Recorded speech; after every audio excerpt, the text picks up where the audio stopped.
Hey everyone, what is up? This is Mr. Stamkos, and today we are back here on HLM 20 for part 13 of the Red Wings GM mode. Now, if you saw last episode, I took a look at all the teams in our division because I thought we had pretty good odds of making the playoffs. And pretty much they're all better than us, except for I think one or two teams. But anyways, let's hop right into the simulation. But we'll see what we can do this year. Hopefully we can make the playoffs, because, it would be a great step in the right direction. But we're starting off pretty well. 9-4-0, no injuries. We're going to lose every game this month, and everyone's going to get injured. Just watch. But, yeah. We'll see what we can do. We're going to go up to the trade deadline this video, but Dylan Guenther injured for 30 days. Okay, so, bit of an injury there, but I don't think it's anything we can't take care of, just with a little bit of depth. And the first is just a couple days away, so lose both those games, great. We're currently in a first in the division. Wow, that's awesome. And we sit, 16, 12, and 1? Okay, so let's take a look at the point leaders then. And Philip Zadina is kind of blowing everyone out of the water with 31. He's 11th in the league. Perlini's up there with 22. Hronik's kind of back to his state. McAvoy's really playing well. I think everyone's just playing really well. Even Gustav Forsberg's having a great rookie year. If we take a look at the rookies, we have 6 of them. And they're all doing well. And you know what? I don't want to discredit the goalies either, because I think that Yaroslav Askarov's actually going to be playing pretty well. No, he's not. So it's the scoring. Scoring's really coming in clutch. But yeah, let's go another month here. See what happens. Yeah. But if you haven't seen my HLM 21 review, I recommend you check that out, and as well as part 1 of the Moritz Seider got an 8-day injury, as well as checking out part 1 of my new HLM 21 expansion franchise. They are both up on the channel, so... Oh, Joe Hicketts. Oh yeah, because I forgot to do the trades that we did last episode. Oh well. We're just gonna have to go with what we got. And we're gonna get Alvarez here. Put him in the NHL. And just keep going with things. Dylan Guenther's back. That's nice. Veleno will come out. Hakana will go back down. And I'll keep Armia in there. And Moritz Seider is back as well. So a pretty big defenseman there. Let's see what Alvarez did. Really nothing. So, yeah. And a big win against San Jose. Great. So we're currently tied for first now. Zadina still 11th in the league for scoring. Our other guys, we got 3 in the top 100. Perlini and Larkin. Svechnikov's doing great. McAvoy, Hronik. Yeah. The rookies, they're all doing good. Nothing to complain about. And I keep pressing that back button. But for goalies, Askarov is performing fine. Francouz is doing really well as a starter. So, yeah. Let's take a look at the league rookies, too. And we don't have any standouts, but we just got some really solid guys who are really stepping up to the plate for us. That's more than a lot of teams can say. Maybe the Islanders, because they got Owen Power, who's playing well. They got Oliver Wahlstrom, who's playing well, and Shane Wright, who is the top of the league for rookies. And there's also this Thomas... Whoa. I didn't see this guy. Thomas Lundberg. High franchise, high injury resistance. This guy's going to be a stud. Grigory Denisenko as well, playing this year. That's pretty cool. Let's take a look at rookie goalies, though. Askarov, there's Goyette here. Konovalov. Okay, nice. Hugo Alnefeld. Okay. So we'll get a little rookie class here. I think it's going to be a good tight rookie race. Shane Wright, that guy on Edmonton, Denisenko. I think a few goalies can make a running for it this year. And we got a pretty interesting trade here, but I think Perlini's worth more than a couple picks for us. Chronic, 3-day injury. Okay, good thing it's only 3 days because he is our top defenseman. So I don't really want him out for too long.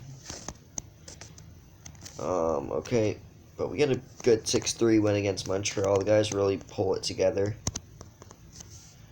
And yep, Chronic will go back in. Okay, let's just keep on simulating here.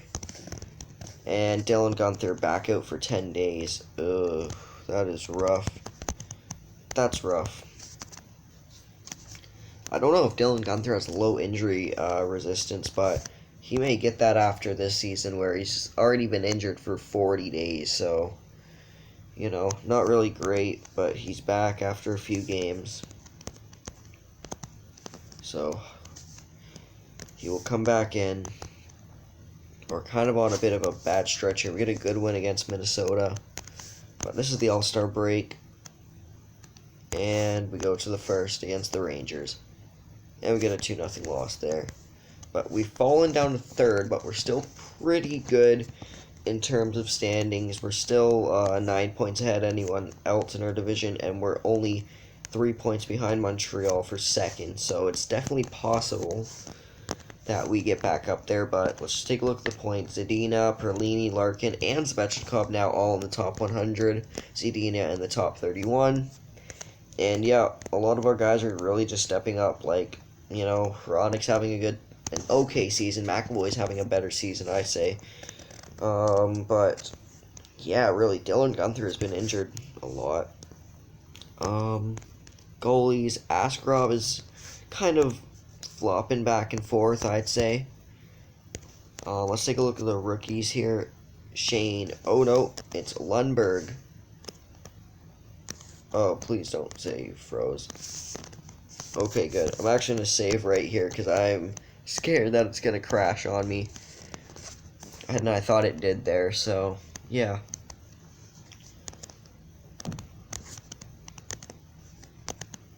Yeah, I'll just press the back button because it does not seem like it wants to work. But we're going to go to rookies for the whole league.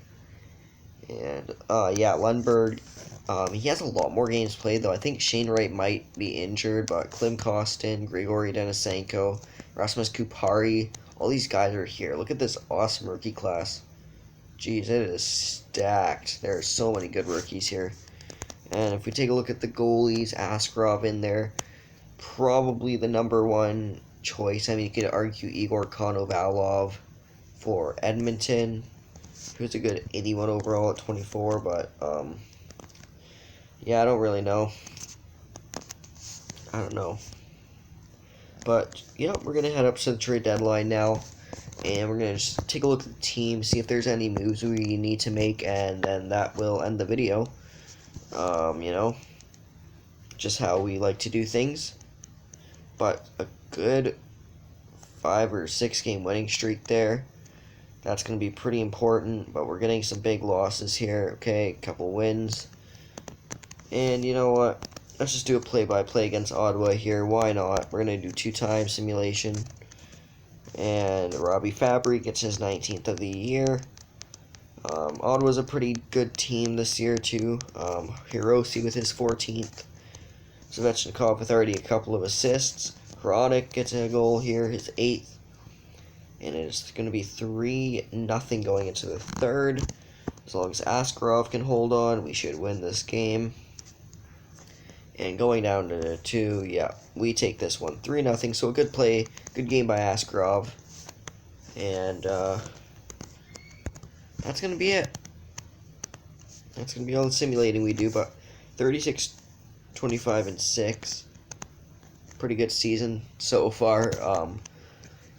Definitely a little bit better than I thought we would do, especially in a really tough division. So let's go to team standings now. Let's just take a look at where we are. Third, still, but again, only by 2 points. We do have a 2-game advantage, though. We could easily slip down. Division-wise, We have an 8-point gap, so we're pretty comfortable there. And then in the league, we currently sit 9th, so we're top 10 in the league as well. Yeah, that's awesome. Player stats. Who do we got? Zadina having a good season. Svechnikov, Perlini, and Larkin all up there as well. And then you got McAvoy really stepping up for our defensive core. Our defensive core is kind of playing pretty decently. Like, I don't really think, other than that first liner, anyone's doing amazing, but, you know, we're a plus team, which is nice. And then goalie-wise, we got Askarov, we got Frank Hughes, who's an amazing backup this year. But let's take a look at the rookies. At the trade deadline, it's Lundberg edging out Klim Kostin. Yeah, but Shane Wright, I think, just got back from injury, so it sucks for him. He'll probably work his way back up there, though. Hakan is actually top 7 for rookies, and Gunther's top 15, so I think Madden is as well. So that's awesome. But yeah, Klim Kostin or Tobias Lundberg, I think his name is, will probably end up winning it. Maybe Denisenko. But yeah, I don't really see anyone else winning it here, except for maybe Konovalov or Askarov. But let's just take a look at the whole league right now. Who's in the lead? Alex Ovechkin, 85 points in 63 games as a 37-year-old, and he's just playing so well right now. Still keeping up with the game. That's really sick. That is really sick. He might, I don't know if he's going to hit 1,000 career goals, but I think he'll definitely be in the 900s if he doesn't retire after this season. Who's the leading defenseman scorer this year? I wonder. It looks like it's Brent Burns and Carlson right there, so yeah. And in terms of goalies, Askarov is 16th, but Hellebuck's taking it away. Vasilevsky's playing pretty well, so honestly, nothing to complain about right now. Geez, everyone likes to slam their doors here, eh? Yeah, let's just go to this lineup. I don't know if there's really any moves we need to make. I think this squad's pretty good going into the last month and a half or so of games. I think I'm feeling pretty confident about it. And you think even if we make the playoffs, make it to the second round this year, you know, we're going to have the same team next year, just a lot better, so it's going to be pretty sick. But let's go to the news. Let's see any trades, if there are any trades happening. And Mark Methot, a first and a 7th for Chris Tanev, so Tampa picking up some defense. A first and a 6th for Brady Skay, so Florida gets defense. Okposo, Larson, and a 3rd and a 6th for John Gillies, okay. Colorado trades a first and a 6th for Adam Fox. Oh, wow. Florida a 2nd and a 4th for Daniel Sprong. And Carolina trades Jelmerson a 2nd for Krause. Carolina trades a 2nd and a 7th for Anderson. 7th for Neuwirth. 7th and a 2nd and a 6th for Ronta. A 7th, a 2nd, a 2nd, and a 4th for Samsonov. And yeah, I think we've seen all these ones, so yeah, that's going to do it for this episode. I'm pleasantly surprised by our play. We're keeping up with teams like Tampa Bay as well, and like Boston and Buffalo. It's just kind of a really tight division, and I think the teams that want it a lot more than others are going to take it, so yeah. Nothing to complain about. We still got $30 million in cap space, because I like to preserve my money, boys. So yeah, thank you all so much for watching. If you enjoyed, leave a like, subscribe, because it helps out the channel a lot. And also go take a look at my other videos too, because there may be something there that you like. But yeah, anyways, thank you all for watching. This is Mr. Stamkos, and I'll see you in the next one. But for now, bye.